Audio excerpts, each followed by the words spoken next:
This is a tutorial video for the SCOOTY F1K to get you familiarized with your new best bud. Before we begin, here's a quick look at the specifications. When folding the F1K, lock the stem by pushing this lock in to prevent the stem from swiveling left and right.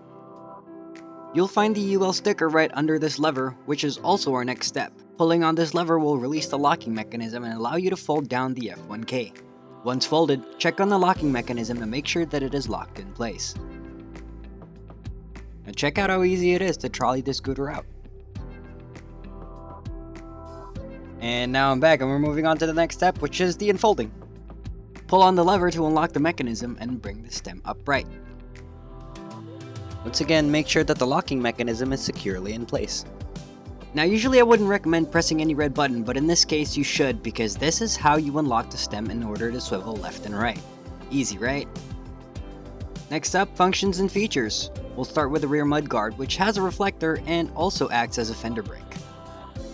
The front wheel has a spring suspension to minimize vibration when riding on rough terrain. Also makes for a more comfortable ride in general. Up on the handle, you'll find the electronic brake on the left and the accelerator on the right. Holding down the power button in the middle turns on the F1K. The LCD screen displays your battery level, odometer, and current speed. Holding the button on the left with the light icon toggles the headlight on. An icon will pop up on the LCD screen as well. Hold this button again to turn off the headlight. You can switch to a number of other functions and readings with a quick press of the power button.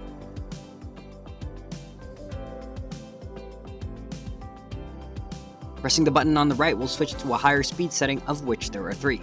There are visual indicators on the LCD screen, with the third being the highest speed setting and displaying a red indicator. Pressing the button on the left lowers the speed setting. Just below these buttons is a cover that, when opened, reveals a USB port as well as the charging port. And with that, we've reached the end of the video. Time to fold up the F1K and carry it out, because I wasn't actually supposed to be riding this indoors. Oh, and if you have any other questions, drop us a comment here or visit our website for more information.